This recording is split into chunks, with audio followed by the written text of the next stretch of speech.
تو ان کا موقع ختم کیا جائے۔ پروسیکیوٹر نے کہا مجھے تو پتہ ہی نہیں تھا کیسز کی سماعت جیل میں ہو رہی ہے، 8 ماہ تو ان کی وجہ سے تاریخ پڑتی رہی ہے، اب ایک تاریخ ہمارے کہنے پر بھی دے دیں۔ پی ٹی آئی وکلا نے کہا کہ عدالت نے گزشتہ سماعت پر آرڈر کیا تھا، آج ہر حال میں فیصلہ ہوگا۔ پروسیکیوٹر نے کہا یہ خود کہتے رہے میں اب ملزم کو بھی بلا لیں، ان کی موجودگی میں بحث ہو جائے گی، عدالت اس کیس میں دلائل کے لیے ایک تاریخ دے دے، آج تفتیشی افسر چھٹی پر ہیں۔ عدالت نے ریمارکس دیا میں دیکھ لیتا ہوں۔ شاہ محمود قریشی کی 2 ضمانتوں درخواستوں پر سماعت ہوئی۔ وکیل علی بخاری نے کہا کہ ہماری 2 درخواستیں ہیں، پہلے احکامات بھی ہو چکے ہیں، شریک ملزمان کی پہلی ضمانت کنفرم ہو چکی ہے، ہماری وجہ سے کوئی تاخیر نہیں ہے، پروسیکیوشن کی وجہ سے ہم بھی برداشت کر رہے ہیں، ریکارڈ نہیں ہے، دلائل بھی ہو چکے ہیں، عدالت ریکارڈ بھی دیکھ چکی ہے، ہمارا کیس صرف ایک آرڈر کی حد تک ہے۔ عدالت نے ریمارک دیا کہ ان کو بھی دیکھ لیتے ہیں۔ عدالت نے جو استدعا تھی پروسیکیوٹر کی وہ منظور کرتے ہوئے دونوں کیسز میں شاہ محمود قریشی کے بھی اور عمران خان کی بھی دہشت گردی کے جو کیسز تھے ان میں ضمانت کی درخواستوں پر سماعت 28 نومبر تک ملتوی کر دی۔ عدالت نے کہا کہ اگلی تاریخ پر اپنے دلائل دیں اور پھر اس کے بعد ہم فیصلہ کریں گے۔ عمران خان کا جو آج کا کیس تھا، سائفر کیس جو جیل ٹرائل ختم ہوا ہے، تو آج اوپن عدالت میں سماعت ہوئی۔ جج ابو الحسنات ذوالقرنین صاحب نے آج پہلی سماعت کی اوپن عدالت میں، میڈیا بھی موجود تھا، اور 2 صفحات پر مشتمل آج کی سماعت کا حکم نامہ جاری کیا گیا ہے۔ حکم نامہ میں کہا گیا کہ پروسیکیوشن شواہد ریکارڈ کرنے کے لیے سائفر کیس کی سماعت آج کے لیے اڈیالہ جیل میں مقرر تھی۔ اسلام آباد ہائی کورٹ نے جیل سماعت اور 29 اگست سے بعد تک کی تمام کارروائی کو کالعدم قرار دے دیا ہے۔ حکم نامہ میں کہا گیا کہ جیل حکام عمران خان اور شاہ محمود قریشی کو آئندہ سماعت پر عدالت میں پیش کریں۔ عمران خان اور شاہ محمود قریشی کو 28 نومبر کو عدالت میں پیش کیا جائے، اور اب کارروائی 29 اگست سے ہی شروع ہوگی، مطلب اب پھر چلان کی کاپیاں تقسیم ہوں گی اور فرد جرم عائد ہوگی، اور فرد جرم کے بعد جو جتنی بھی کارروائی ہے وہ ساری کی ساری اب دوبارہ ہوگی۔ چونکہ 29 اگست کے بعد چلان جمع ہوا تھا، تو میرے خیال میں جو چلان جمع کروایا گیا تھا وہ بھی مسترد ہو چکا ہے، اب چلان بھی نئے سرے سے جمع کروایا جائے گا۔ آج پروسیکیوشن کی جانب سے ایف آئی اے کے تینوں جو اسپیشل پروسیکیوٹرز ہیں وہ موجود نہیں تھے، اور یہ بھی نظر آ گیا کہ وہ اس معاملے کو سپریم کورٹ آف پاکستان میں لے کر جانے کا مائنڈ ان کا نہیں ہے۔ ان کو پتہ ہے کہ سپریم کورٹ آف پاکستان سے معاملات سخت ہو جائیں گے، چیزیں ان کے ہاتھ سے نکل چکی ہیں، اور اب اگر یہ 28 سے پہلے کوئی نئی درخواست دیتے ہیں جیل ٹرائل کی، تو اب آپ کو پتہ ہے جوڈیشل آرڈر ہوگا، پہلے کوئی جوڈیشل آرڈر نہیں تھا، جوڈیشل آرڈر ہوگا تو اب چونکہ ڈویژن بینچ کا فیصلہ آ چکا ہے، اور انہوں نے کہا کہ بہت ایکسٹرا آرڈینری کو معاملات ہوں تو تب ہی آپ کسی کا جو فیئر ٹرائل کا حق ہے وہ لے سکتے ہیں، اور اب تک کے جو ٹرائل تھا اس کو اس وجہ سے عدالت نے کالعدم قرار دیا کہ وہ آرٹیکل 10A میں جو فیئر ٹرائل کا حق دیا گیا وہ اس کے مطابق نہیں تھا۔ تو اب اگر یہ کوئی نئی ایکسرسائز کرتے بھی ہیں تو وہ بھی ان کی فارغ ہو جائے گی، اور یہ معاملہ جو ان کو لگتا تھا کہ یہ 2-4 ہفتوں میں ڈیسائیڈ کر کے سزا سنا دیں گے، وہ معاملہ بھی ٹل گیا ہے۔ اسی طریقے سے توہین الیکشن کمیشن جو کیس ہے جس میں کہا گیا تھا کہ عمران خان کے خلاف کارروائی ہوگی، یہ ہوگا وہ ہوگا، پہلے الیکشن کمیشن نے کہا جی کہ عمران خان کو پیش کیا جائے، اور عدالت نے جب سرکاری وکلا نے کہا جی کہ سیکیورٹی کا معاملہ، تو عدالت نے کہا جو ایک بندے کو سیکیورٹی نہیں دے سکتے، الیکشن کمیشن کے ممبران نے کہا جو ایک بندے کو سیکیورٹی نہیں دے سکتے وہ الیکشن کیا کروائیں گے، یہ الفاظ الیکشن کمیشن کے تھے۔ اس کے بعد اچانک ایسا ہوا کہ اگلی تاریخ پر ممبران نے کہا الیکشن کمیشن نے کہ ہم جیل چلے جائیں گے، جیل ٹرائل کر لیں گے۔ آج جب سماعت ہوئی تو ممبر نثار دورانی کی سربراہی میں 4 رکنی بینچ نے سماعت کی۔ عمران خان کے وکیل شعیب شاہین، فواد چودھری کے وکیل فیصل چودھری اور وزارت داخلہ کی جانب سے سیکشن آفیسر ڈاکٹر خالد نعیم پیش ہوئے۔ انہوں نے کہا جی کہ عمران خان کو عدالت میں نہیں، الیکشن کمیشن کے سامنے نہیں پیش کر سکتے، تو الیکشن کمیشن نے لاسٹ ڈیٹ پر یہ سوال کیا تھا کہ کیا الیکشن کمیشن پھر چلا جائے جیل میں، تو اس پر پھر آج ایک ممبر الیکشن کمیشن نے کہا کہ یہ جیل میں پہلا ٹرائل نہیں ہے، جیل میں ٹرائل پہلے بھی ہوتے رہے ہیں تو یہ بھی ہو سکتا ہے۔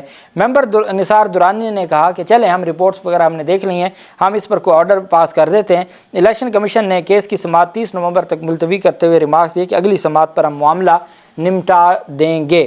اب چونکہ یہ معاملہ مجھے لگتا ہے کہ یہ فائنل معاملہ نمٹانے کی بات ہو رہی ہے، چونکہ اسد عمر کی حد تک تو اب یہ کوئی کارروائی کر نہیں سکتے، اسد عمر تو اب پاک صاف ہو گئے، اب فواد چودھری بھی اس کو آپ کہہ سکتے ہیں کہ ہاف پاک صاف، تو وہ ہاف پاک صاف کی حد تک ان کو سزا نہیں دی جا سکتی۔ انہوں نے ویسے ہی غیر مشروط ریٹن معافی مانگی ہوئی ہے، جمع کروائی ہوئی ہے، پیش ہو کے معافی مانگی ہے، ان کی حد تک ویسے نہیں کیس آگے بڑھ سکتا۔ عمران خان کے وکیل شعیب شاہین نے عدالت میں بیان دیا تھا کہ جناب ہم اپنے معذرت کرتے ہیں اور آپ اس کو ختم کر دیں، نمٹا دیں، اب کیا اس کو آپ نے چلانا۔ اب ان ساری چیزوں کو مد نظر رکھتے ہوئے فائنل کارروائی سے ہائی کورٹ نے، اسلام آباد ہائی کورٹ نے، لاہور ہائی کورٹ نے اور سندھ ہائی کورٹ نے روکا ہوا ہے کہ آپ نے فائنل اس میں کوئی آرڈر پاس نہیں کرنا۔ ان ساری چیزوں کو مد نظر رکھتے ہوئے اور اب الیکشن کمیشن اگر عمران خان کے ٹرائل کے لیے جیل جاتا ہے تو یہ بھی ان کی حد تک ہے، تو یہ بھی ان کو نظر آ رہا ہے۔ تو ان چیزوں کو مد نظر رکھتے ہوئے مجھے لگتا ہے کہ یہ 30 نومبر کو اس کیس کو ختم کر دیں گے، چونکہ ان کو پتہ ہے اس میں سے کچھ نکلنے والا نہیں ہے۔ الیکشن کمیشن کے پاس 13 ستمبر کو ایک فیصلہ محفوظ کیا گیا تھا پاکستان تحریک انصاف کے خلاف، ایک درخواست تھی انٹرا پارٹی الیکشن کے حوالے سے کہ جی پاکستان تحریک انصاف کے جو انٹرا پارٹی الیکشنز ہیں وہ درست نہیں ہیں، اور یہ جس عبوری آئین کے تحت ہوئے تھے وہ عبوری آئین درست نہیں ہے، مختلف اس میں تھے، اور ساتھ ایک شو کاز نوٹس جاری کیا گیا تھا کہ آپ نے اگر شو کاز کا جواب جمع نہ کروایا تو آپ کا جو پارٹی بلے کا نشان ہے وہ ختم کر دیا جائے گا۔ اب اس پر 13 ستمبر کو فیصلہ محفوظ کیا، یا چیف جسٹس عامر فاروق صاحب کی عدالت 2 مہینے فیصلہ محفوظ کرتی ہے، یا پھر الیکشن کمیشن نے محفوظ کیا۔ 13 ستمبر کو محفوظ فیصلہ 2 مہینے اور 10 دن کی تاخیر سے 2 نومبر کو سنایا گیا۔ الیکشن کمیشن آف پاکستان نے جو عمران خان کا اور پاکستان تحریک انصاف کا بلے کا نشان ہے اس کو برقرار رکھا۔ پاکستان تحریک انصاف کا جو انٹرا پارٹی الیکشن تھا اس کو غیر شفاف قرار دے دیا۔ وہ الیکشن کمیشن جس نے مسلم لیگ نون کے جو انتخاب تھا جس میں نواز شریف تو بغیر بلا مقابلہ قائد ہیں، صدر بلا مقابلہ ہیں، نائب صدر بلا مقابلہ ہیں، سیکرٹری انفارمیشن بلا مقابلہ ہیں، ڈپٹی سیکرٹری جنرل بلا مقابلہ ہیں، سیکرٹری جنرل بلا مقابلہ ہیں، وہ سارے قابل قبول ہیں۔ وہ شفاف الیکشن ہے جو انٹرا پارٹی انتخابات پاکستان تحریک انصاف نے پورے پاکستان میں کیا، اور پارٹی کو اچھا خاصا نقصان بھی ہوا تھا اس وقت کیوں گروپنگ ہو گئی تھی۔ وہ غیر شفاف الیکشن ہے، تو اس کو غیر شفاف الیکشن دیتے ہوئے 20 روز میں دوبارہ انتخابات کروانے کا حکم دے دیا۔ اب اس میں پاکستان تحریک انصاف کو دونوں طرف سے فائدے ہیں۔ پہلی بات تو یہ ہے کہ پاکستان تحریک انصاف کے جو بلے کے نشان پہ تلوار لٹک رہی تھی وہ اب تلوار ہٹ گئی ہے، وہ بڑا ایک ریلیف ہے۔ بلے کے نشان تک پاکستان تحریک انصاف 2024 کا الیکشن بلے کے نشان پہ لڑے گی۔ یہ اس ادارے نے فیصلہ دیا ہے جو پاکستان تحریک انصاف جس کو اپنا مخالف سمجھتی ہے۔ دوسری طرف جو ان کا یہ فیصلہ ہے انٹرا پارٹی الیکشن جو انٹرا پارٹی انتخابات ہیں پی ٹی آئی کے، ان کو کالعدم قرار دینے کا یا غیر شفاف قرار دینے کا، اس کی حد تک پاکستان تحریک انصاف نے اعلان کیا کہ وہ ہائی کورٹ جائیں گے۔ ہائی کورٹ یہ فیصلہ معطل کر دے گی۔ جب یہ فیصلہ معطل کر دے گی تو پاکستان تحریک انصاف کو نہ انٹرا پارٹی الیکشن کروانے پڑیں گے اور نہ ہی پاکستان تحریک انصاف کو بلے کے نشان میں کوئی پرابلم ہوگی۔ تیسری چیز، اگر پاکستان تحریک انصاف انٹرا پارٹی انتخابات میں جاتی بھی ہے تو یہ پاکستان تحریک انصاف کی ایک انتخابی مہم ہو جائے گی۔ پاکستان تحریک انصاف کو انتخابی مہم کی اجازت مل جائے گی کہ جی اب چونکہ ہم نے انٹرا پارٹی انتخابات کروانے ہیں تو یہ ایک ان کی ایکٹیویٹی شروع ہو جائے گی۔